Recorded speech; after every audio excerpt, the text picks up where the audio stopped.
欢迎收看快乐故事会，精彩故事现在开始。作为最悲催的穿越者，我已经在深山里转了3天，很后悔没有学过野外生存，不仅要忍受蚊虫的叮咬，还要防备被野兽袭击。害怕食物中毒，不敢随便吃树上的果子，凭着意志力终于走出大山。看见一片瓜田的时候，我眼泪都快出来，连滚带爬地飞奔过去，摘掉一个西瓜摔在地上，像狗刨食一般吃起来。正在我吃得兴起时，一个穿着灰色布衣的大婶冷冷站到我身后，冲我吼了句方言，把我吓得一个机灵，手上的瓜瓤全掉在地上。大婶脸上全是愤怒，用手上的棒子打我，声音分贝更大。我连忙站起来解释：“大婶，我迷路了，不是故意偷你西瓜吃，等我手机充上电，直接转钱给你。”大婶二话不说又是几棒，打得我龇牙咧嘴。干，这里的民风这么彪悍吗？我见状不妙，拔腿就跑。那大婶挥舞着手中的东西追过来，边追边大声呼叫。等我跑到瓜田的另一端时，一些村民都追了出来。见到他们的衣着，我整个人都懵了。男人们穿着麻布衣服，鞋子全是草鞋；女人们灰绒土帽，皮肤蜡黄。更夸张的是，他们身后的房子都是土房，没有一件现代的东西。我被围在人群中央，那些村民都怒气冲冲地看着我。我举起双手做投降状，说：“一个西瓜嘛，何必动刀动枪的？”那些人一拥而上，有的拳打脚踢，有的扒我身上的东西。不到3分钟，我就奄奄一息地倒在地上，身上只剩下一条内裤。要不是我死命拉着，估计连内裤都保不住。一个白胡子老头走出来，说了一句我依稀能听懂的话。他说：“这玩意身上好白，估计不是庄稼人，可能是官宦子弟，不能再打了。”我像抓救命稻草一般，抓住那老头的腿。“老先生，你们这是哪？”那老头说：“乐陵县桃花村。”我想了半天，也不知道是哪，又问了一句：“现在是哪一年？”老头带着狐疑的目光看了我半晌，做出一个恭敬的手势，朝向北方。嘉靖25年。我两眼一黑，差点昏过去。妈的，看来是真的穿越了。我还想问什么，老头摆摆手，几个男人不理会我的喊叫，把我拖进一个茅屋，和骡子关在一起。接下来半个月，我像打苦工一样做了很多农活。那些村民说我踩烂了几亩地的庄稼，必须要赔。这期间，我努力去习惯他们的方言，渐渐能听懂大概意思。那个白胡子老头是村长，考了几10年科举，到现在也只是个落地秀才。某天晚上，他拿着我的手机过来，问：“这是何物？”我早累得快嗝屁了，躺在草垛上说：“手机，此物何用？玩游戏、看电影、买东西。哦，还有勾搭妹妹。”我红着眼圈感慨：“真怀念现代生活呀！”老头听得目瞪口呆，估计那些名词他一个都不懂。小兄弟是哪里人？说了你也不懂，我不是你们这个时代的人。我生活的地方是法治社会，不能非法拘禁，不能随便打人。我们那儿夏天可以开空调，出门可以坐高铁飞机，天南海北一天就到了。不像你们这里，交通基本靠走，治安基本靠狗，说话基本靠吼，生活基本靠手。我絮絮叨叨的吐槽，那老头却突然激动了，他扯住我的胳膊，说：“好文采，小兄弟考过科举吗？”我一口老血差点喷出来，原来现代社会的段子，在古代就是文采斐然啊。科举我没考过，不过高考我倒是考过，应该比你们的要难。小兄弟明日不用下田了，跟着我那文吧。第2天我才知道，这老头不仅是村长，还在县里兼着文职，相当于蹩脚师爷的角色。所谓内文就是述职报告，每隔几年就有一次京察，皇帝派人到下面视察，看地方官干得怎么样。老头上一次的报告写得不好，被县太爷打了几10板子，过段时间又要京察，就想让我代笔。不管怎么说，对于我来说是件好事，有了村长的看重，不用再干农活，村民对我也客气很多。熟络了之后，我发现古代人都很单纯，有种莫名的执拗，一件事情要是他认定了，到死都不会改。月亮是一个球，围绕着地球转，地球也是一个球，围绕着太阳转，这就是月圆月缺、日出日落的由来，你们懂吗？晚饭过后，一大堆人在槐树下乘凉，我摇着扇子跟他们科普。放屁！一个黑壮汉子站起来，他叫赵三平，是那个被我偷吃西瓜的大婶儿子。那么大个球，谁推得动？他怎么转？万有引力，什么东西互相间都有作用力，懂吗？谁说的？牛顿说的。叫他在我面前弄一遍，我就信。赵三平唾沫星子都喷到我脸上。我翻了个企业级的白眼，刚准备从头再讲一遍时，村口发出一阵喧闹，有几个女人在大喊大叫，说杏花村的人来闹事了。这句话就像一颗引线，点燃了所有男人的怒气。他们抄上锄头扁担就冲过去，两伙人见面就打。我见识到最野蛮的斗殴，他们大吼大叫，不要命地把武器往对手身上砸，脑袋破了用布一缠，牙齿掉了往喉咙里一咽，除非是爬不起来。每个人都在发狂，颇有不死不罢休的意思。村长呢？我抓住一个村姑问。村长去县里了，后天才能回来。那村姑甩开我的手，拿起一把炒菜用的铲子，加入了混战。眼看就要闹出人命，我跑到村长的房间，找出一把土铳，朝天放了一枪，震得手虎口流血。靠，这古代火药也太猛了吧！别打了，打输了住院，打赢了坐牢，有话好好说。我丢下枪冲他们喊。那些人被镇住了，分成两拨面对面处着，眼里还恶狠狠地瞪着对方。杏花村里出来一个高个子，他脸上还有一道刀伤，肉都翻了出来。他问：“你是何人？”代理村长。我没有底气地说：“何为代理村长？村长不在的时候，我就是村长。”我忍不住后退一步，那些人的表情太凶了，感觉随时要扑上来砍我。那好，我们就评个公道。高个子咬着牙，从人群里拉出一个女孩，一脚踹在地上。那女孩身材健壮，年纪不大，估计才17、18岁，脸上肿肿的，含着眼泪低下头。你要什么公道？我问。这是你们村3天前嫁过来的女人，4轿5金一样没少，刚和我们村的何小葵完婚。自古以来，明媒正娶娶的都是黄花闺女，你问问她，她是不是黄花闺女？夹杂着数不清的乡村式脏话和怒骂中，我大概听明白了。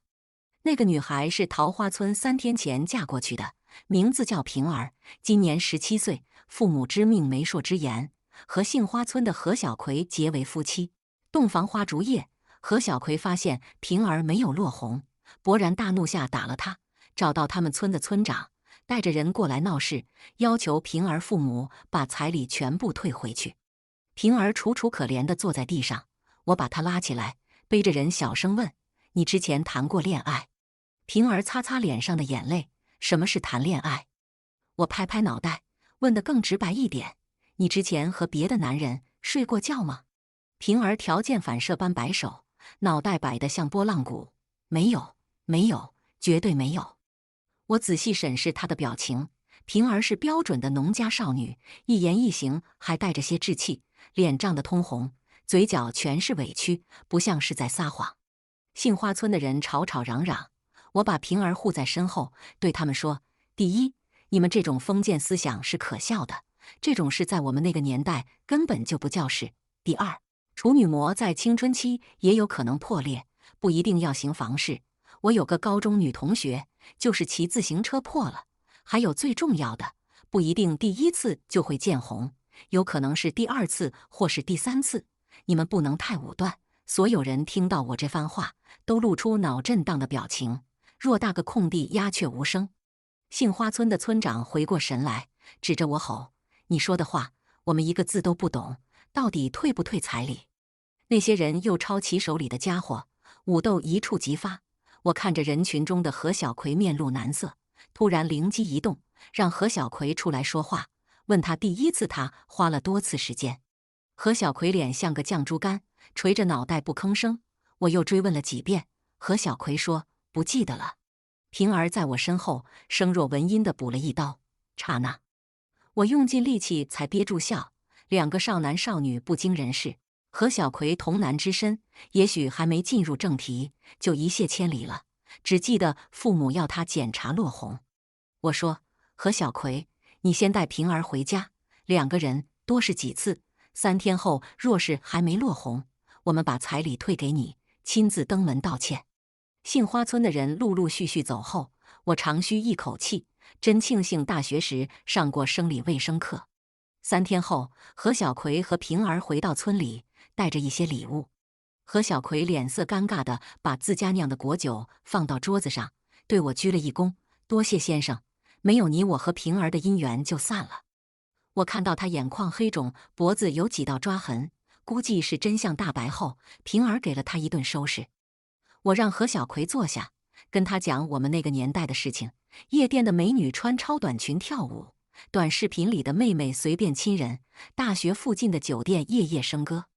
何小葵瞠目结舌，哈喇子都流了下来。我喝了一口茶，说：“所以我想告诉你，贞洁这玩意儿不要看得那么重，更不能随便打。”何小葵突然站起来，给我来了个更夸张的鞠躬，脑袋都撞到膝盖上：“先生何时归家？请务必带上我，让我见识见识。”我一口茶喷出来，古代人的脑回路绝对有问题。就在我和何小葵胡扯时，村长开门进来，我心里咯噔一下，跳起来就往外跑。村长胡子高高翘起，张牙舞爪地追上来，绕着村子追了3圈，还没有停下的意思。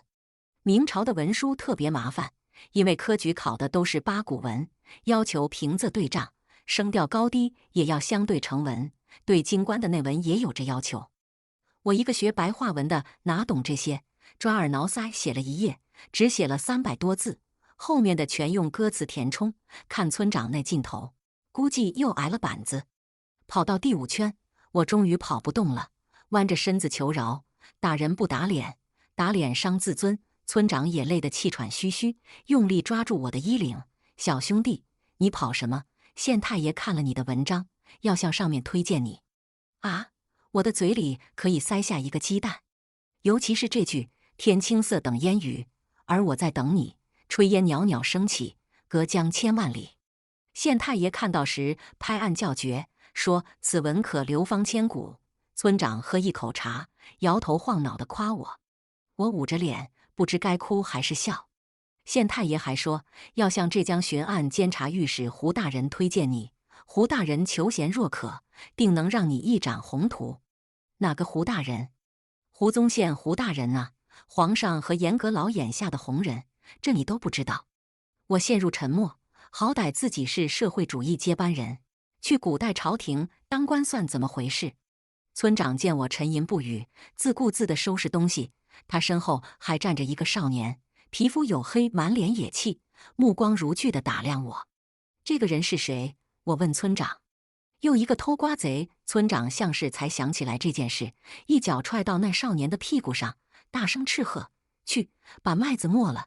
敢偷懒，看我怎么收拾你！”那少年拍拍裤子上的灰，昂着脑袋走到我之前住的房子，撸上袖子开始干活。那少年年纪不大，却有一股天生的豪气，让我很感兴趣。村子里的人虽然脾气暴躁，但也没什么坏心眼。那少年干了1星期农活后，大家也把他当自己人，弄了好吃的也分他一份。少年却从不道谢，他性格孤僻，不干活的时候总是磨着自己的短刀，那是一把好刀，刀锋闪着寒芒。磨完刀后，他总是冷冷盯着村子的北方。据我所知，那是一片海滩，偶尔有人过去打鱼。你叫什么名字？我把饭菜放在桌子上，问那个磨刀的少年。袁静。少年毫无感情地回答：“你为什么每天都要磨刀？刀不快，如何杀人？你要杀谁？”我后退一步，这哥们不会是悍匪吧？倭寇，他们就快来了。袁静放下刀，开始扒饭。他吃饭的速度很快，3嘴2口就把食物吃完。倭寇2字让我猛地想起，嘉靖年间正是倭寇作乱的时代。后来胡宗宪沙汪直抓徐海。戚继光、于大猷抗倭数十年，才平息这场祸乱。你怎么知道他们快来了？我接着问。袁静放下碗，又开始磨手边的刀。我和他们打过仗，我能闻到他们的味道。某个风雨交加的夜晚，我正躺在床上百无聊赖。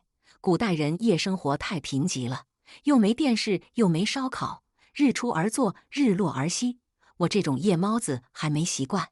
突然一阵风把门吹开，我瞥到袁静拿着刀跳出窗，心里猛地一跳，穿上鞋子跟上去。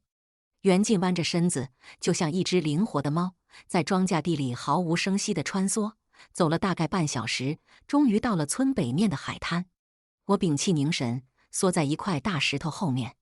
袁静伏在地上一动不动，雨淅淅沥沥地下着。我看着黑黢黢的海面，心里莫名的忐忑起来。等了好一阵子，有一艘小船缓缓靠岸，跳下来几个人，天空电光一闪，我看清楚那边的景象，胃里疯狂翻涌，忍不住要弯腰呕吐。那艘小船边挂着数十个人头，船上还有一些残肢断骸，血就像沥青一般，把船染成深红色。那几个人留着怪异的发型，半边脑门光秃秃的，腰间都挂着武士刀。东瀛恶鬼，真他妈是倭寇来了！那几个倭寇叽叽喳喳说了几句，朝我这个方向走来，我的心提到嗓子眼。天空又爆发一声惊雷，就在此时，袁静从地上一跃而起，手中短刀一挥，一个倭寇就身首分离，脑袋直直地飞到我脚下，吓得我差点惨叫出来。那个首级舌头吐出，临死前还带着凶狠的表情。其他3个倭寇回过神来，开始合力向袁静劈砍。听说倭寇都是浪人出身，学过专业的刀法。袁静身上受了一刀，血花染红了他的上衣。袁静反身一刀刺入某一个倭寇的胸膛，那倭寇不停大叫。袁静左手横摆，那倭寇的内脏都被带了出来，无力地倒在地上。只剩下2个敌人，袁静稳住呼吸，呈防守姿势向左一步。亚麻爹，一库一库，死阔矣！我看出来袁静受伤不能久战，跳出来出声帮他。那2个倭寇没想到石头后面还有人，被吓了一跳。听到我的话后，脸上都露出迷茫不解之色。毕竟这些话他们很熟悉，但不适用于此刻。就这么一分神，袁静又出手了，手上短刀快如霹雳，一个倭寇被捅穿肚子。最后一个倭寇见状不妙，毫无章法了挥了几刀，转身就跑。袁静大喊：“拦住他！”我咬咬牙，把那个倭寇扑倒在地。袁静捂着腹部的伤口，一瘸一拐地快步走过来。那倭寇奋力挣扎，力气比我想象中要大。我使出吃奶的劲，祈祷袁静快点过来。那倭寇突然转过脸，白森森的牙齿咬在我肩上。我大叫一声，松开手。他手中刀一摆，我只觉得大腿火辣辣的。那倭寇挣脱我的束缚，拼命往另一头的庄稼地里跑。袁静手中短刀如破弩之箭，带着劲风飞过去，扎在那倭寇的背上。那倭寇惨叫一声，却没倒下，身影消失在黑暗中。袁静眼里欲喷出血来，还想要追，却体力不支，昏倒在地。我拼尽所有力气站起来，颤颤巍巍把大腿伤口简单包扎，走到袁静身边。袁静脸色发白，估计失血过多。我把他背在背上，一步一颤地往村子方向走。大腿的伤口不停流血，浑身的力气都在流失，每走几步都要摔个狗啃泥。但救人如救火，我爆发出前所未有的毅力，用那些武士刀当拐杖，在风雨中缓缓走回村子。不记得走了多久，只知道天色渐明，终于到达熟悉的村口时，我眼前一黑，世界变成一片昏暗。再次醒来，听到窗外虫鸣的声音，几个村民守在床边，见我睁开眼，给我喝了几口水。我艰难地坐起来，问村长呢？赵三平说，袁静那小子流了太多血，到现在还没醒，村长去给他请郎中。我想下床，却感觉双腿不像是自己的，直直地摔在地上，头撞出一个大包。赵三平连忙把我扶起，你腿上伤还没好，村长说要卧床休息1个月才行。那你把我背着去看看袁静。我边喘气边说。外面吵吵闹闹，村长带着郎中回来了。赵三平扶着我去另一个房间，看到毫无血色的袁静，他嘴唇发白，眼眶深凹，身体在微微发抖。我伸出手摸他额头，果然烫得离谱。他发烧了，刀伤引起的发炎，需要阿莫西林。我说：何为阿莫西林？那郎中挠着头问我，和村长面面相觑。就是消炎药。我曾听名医李时珍提及，可用一些山中的草药煮沸了敷在伤口，作为消炎之功效。但那些草药比较难找，现在又是黑夜，不妨烦劳先生把那些草药特征写在纸上，我们全村人一起去找。村长开了口，虽然刚见面时又打又骂，把我们当苦工使唤，但经历了一段时间的相处，村民都把我们当成了自己人。看着他们提灯笼三五成群的出去找草药，我眼眶一红，有点感动。找回了那些草药，敷在袁进快要发烂的伤口上。过了整整1天，袁进终于醒过来。没有想到，他醒来的第一句话就是让大家逃命。袁进不理会身上的刀伤，双手乱挥：“不要管我了，快收拾行李逃命！倭寇要来了。”村长让他多休息。袁进咬着牙下床，说：“我和倭寇打过仗，那些都是禽兽，见到男人就杀，见到女人就奸辱。有个倭寇跑了，他肯定会带人来报复的。这个村子不能再待了，所有人快跑，再过几日就来不及了。”那些村民听到此话都不知所措，看着我和村长。村长沉默半晌，说：“我们和倭寇无冤无仇，他们为何要来杀我们？再说，就算他们来了，我们村40男丁，难道不能和他们斗一斗吗？”村民纷纷称是，这是他们从小生活到大的地方，都不愿离开这片故土。袁进不住苦劝，那些村民留下一些吃的就走了。我坐在他床边的椅子上，叹了一口气：“你不要想那么多，说不定那个倭寇被上中了一刀，已经死了。”我安慰他：“不会，那倭人跑得很快，没受重伤。你说你和倭寇打过仗，是怎么回事？”烛光下，袁进的脸布满不甘之色。半年前，我们大军去威海除倭，半道遇到伏击，那些倭人数量只是吴军的一半。无奈见到那些倭人的长刀和身法，士卒一触即溃，吓得丢盔弃甲，被追了20里。我虽有心杀贼，但败局已定，杀了几名倭寇，逃到此处。倭寇本是东瀛小岛的浪人，身材矮小，相貌丑陋，犯我华夏竟能战无不胜。归根到底，是吾辈军人皆贪生怕死。难道大明就没有不畏战的军队吗？袁进越说越气愤，说到后来剧烈咳嗽。据我所知，大明还是有抗倭名将的，你不妨去投戚继光，他的戚家军就让倭寇闻风丧胆。戚继光，袁进直直地看着我，眼里是无比复杂的神色。你认识他吗？我被他看得发毛。我就是戚继光，你从哪得知我的名字？还有什么戚家军，我都没听说过。我干！我吓得从椅子上摔下来，努力回想了高中的历史点。戚继光字元敬，嘉靖25年，他才18、19岁，还没有自己的军队。眼前这个皮肤黝黑的少年，就是在历史上杰出的民族英雄。大哥，当时我和倭人对砍时，你说的那些话是什么意思？怎么倭人一听到就心神不宁？袁进，不，戚继光接着问我。哦，那些呀，我脸上燥红，那些都是日语，就是倭人的方言。我读大学那会看爱情动作片学到的，我也只会那么几句。什么是爱情动作片？这个嘛，我不知道怎么跟你解释。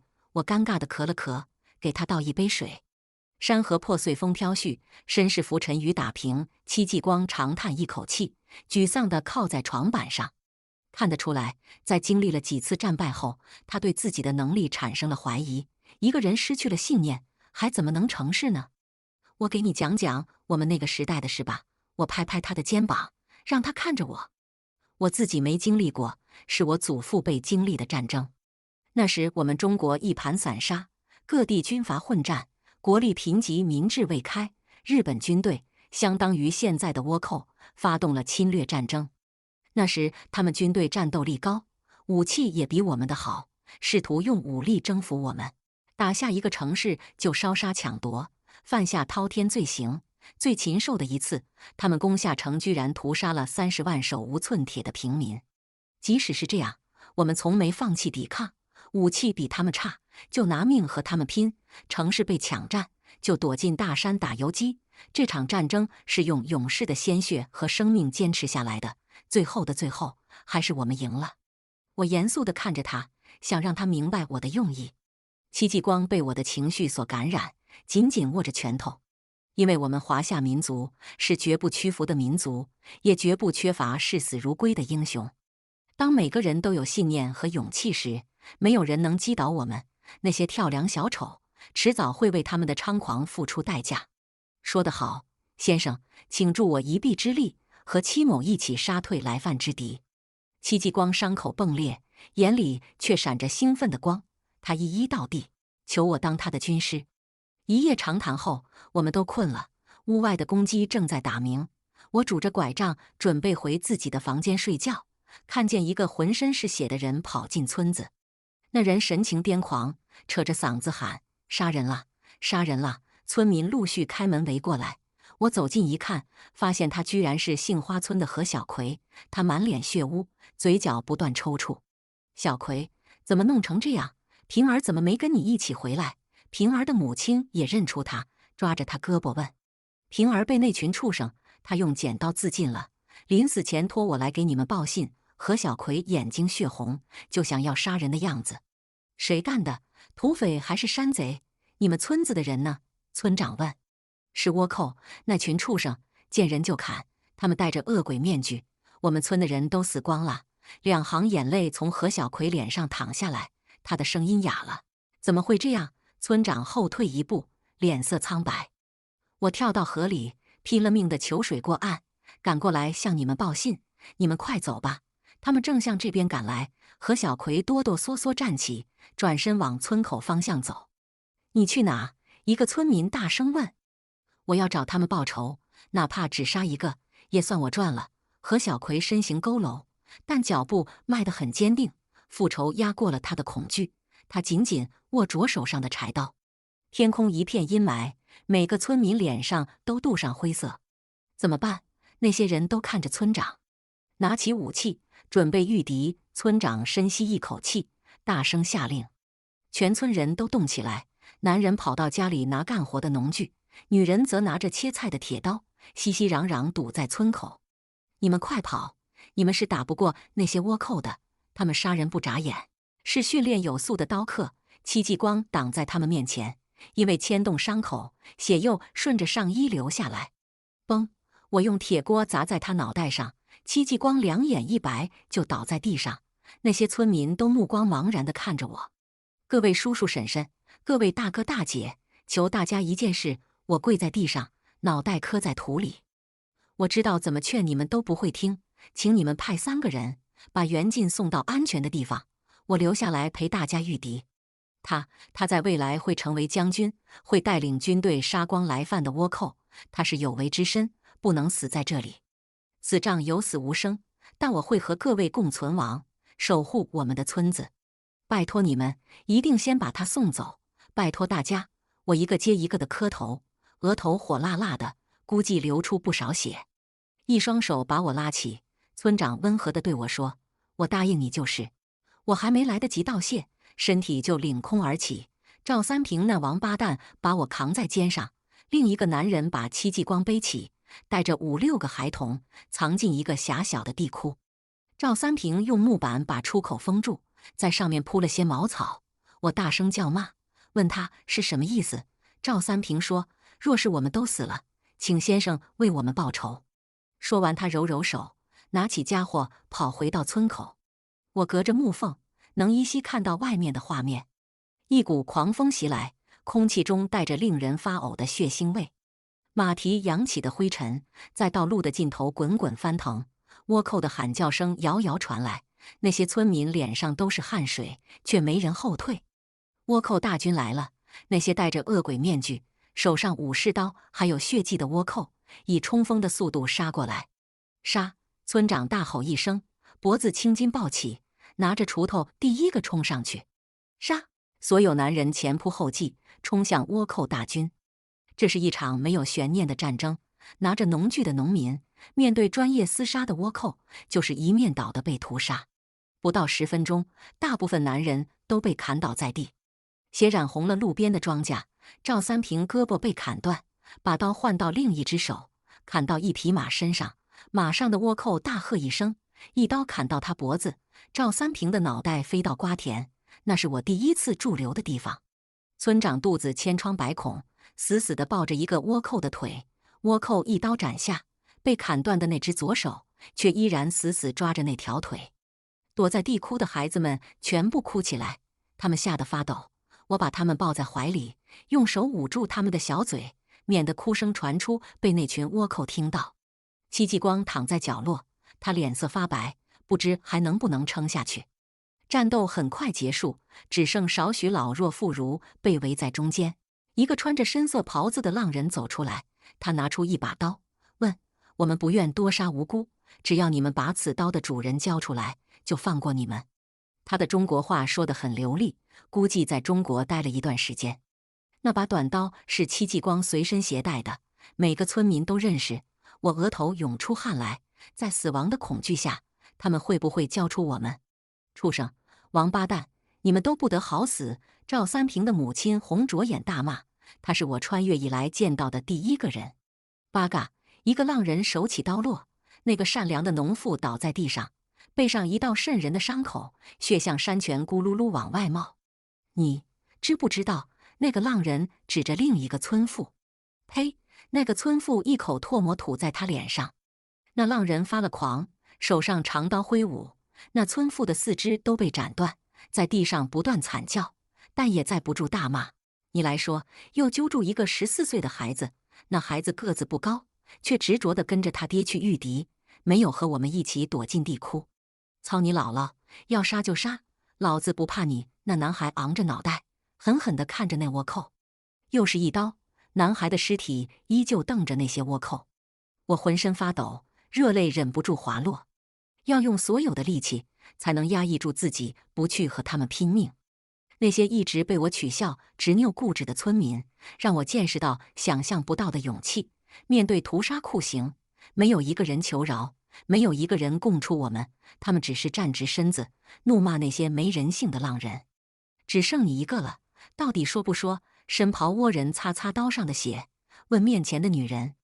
那个女人浑身都在抖，作为唯一的幸存者，想必她精神已经崩溃。我说，女人嘴唇发颤，哭出声来。哟西，很好，你说了，我们放过你。那倭人面露喜色，把武士刀收回鞘里。我的心一颤，抄起地窟里的一把柴刀，背后溢满冷汗，思考该怎么反抗，让我志计百出，心里的绝望感也越来越盛。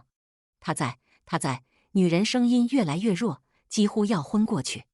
那倭人把他提起来，耳朵凑在他嘴边，在哪里？你大声些说。下一秒，那倭人惨叫起来，女人死死咬住他耳朵。那些倭寇见到此状，一拳一拳打在他脑袋上。女人依然没松口，直到一把刀刺入他心脏，他才无力地倒在地上，嘴里吐出血淋淋的一物，那是深袍倭人的左耳。啊！那个倭人拔出刀，在女人的尸首狂砍，血溅到他脸上，就如地狱恶魔。绕着村子找了一圈，发现没有任何活口。那些倭寇放火烧掉这个村庄。午夜，戚继光终于醒过来，我扶着他走出地窟，还有那几个孩童。看着一片焦土和满地的尸体，黑烟还在腾腾升起，房屋横梁被烧断，发出噼里啪啦的爆裂声，灰烬散在空中，让人睁不开眼。你为什么要打晕我？戚继光跪在地上，哑着嗓子问我。因为我们要把命留着，替这些乡亲报仇。我答应你，一定帮你训练出最强大的士兵，不让同胞再遭此苦难。我跪在他身旁，满脸都是热泪。戚继光拾起地上柴刀，缓慢地从胸口划过，和他之前的刀伤汇成一个十字状。我以此伤为誓。戚继光疼得满头是汗，目光带着血红的坚韧。戚某有生之年，定要杀光来犯之倭人，护我同胞周全。若为此事，天诛地灭，死在千刀万剑之下。桃花村的父老乡亲，请佑我多多杀敌，以倭寇的惨叫和鲜血慰藉你们的亡灵。重重磕了3个头，戚继光起身，头也不回地往北方走。午夜的风带着呜咽声，我擦干脸上的泪，牵着那几个孩童快步追赶上去。距离我穿越的时间已经过了整整10年。大哥，亏你算到倭寇会在这里登岸，不然就麻烦了。戚继光穿着银色盔甲，手拿锋利钢剑，他身后的3000士兵就如蓄势待发的野狼，每11人为一队，长排手执盾牌，狼衔手执毛竹，长枪手执长矛，最后2人是警戒手，手持唐把，防备迂回突袭。倭人色厉内荏，见到我们人数不多，定会上来强攻。今日就让他们见识鸳鸯阵的厉害，以倭人之血扬戚家军雄威。我手一挥，士兵结阵缓缓前行。那些倭人果然直勾勾地冲过来，试图冲烂我们的阵型。他们眼中都是狠戾和傲慢，在之前的战斗中，想必敌人都是不堪一击，见到恶鬼面具和武士刀就望风而逃。杀！大武、小武率队反冲，他们没有一天忘记桃花村被倭寇血洗的场景。今日就要让那群畜生血债血偿。马蹄高高扬起，戚继光鲜衣怒马，冲进混战之中，宝剑横扫之处，必有倭寇惨呼。当猎人变成猎物，原来如此虚弱。战斗只持续了半炷香时间，地上就倒了数百具倭寇尸体，而我军只轻伤了2人。鸳鸯阵可攻可守，灵活至极。倭人发现不对劲，大声叫喊着撤退。倭寇丢盔弃甲往山涧里跑，脸上的面具纷纷滑落，露出丑陋恐惧的表情。军师，那群狗日的要跑了！小武一抹脸上的血，着急地跑到我马前，让他们跑。我笑了笑，让士兵摇旗打信号。山上的于大猷见到信号，让士兵放下滚石。片刻间，倭寇被砸得鬼哭狼嚎，逃生路线也被堵死。于大猷骑马第一个冲下山，那老头蛮劲十足，如风虎如魔神，眨眼间就砍翻7个倭寇。杀！大武冲上去，就像当年他的父亲赵三平一样。杀！小武刀都砍卷了，却还没歇手。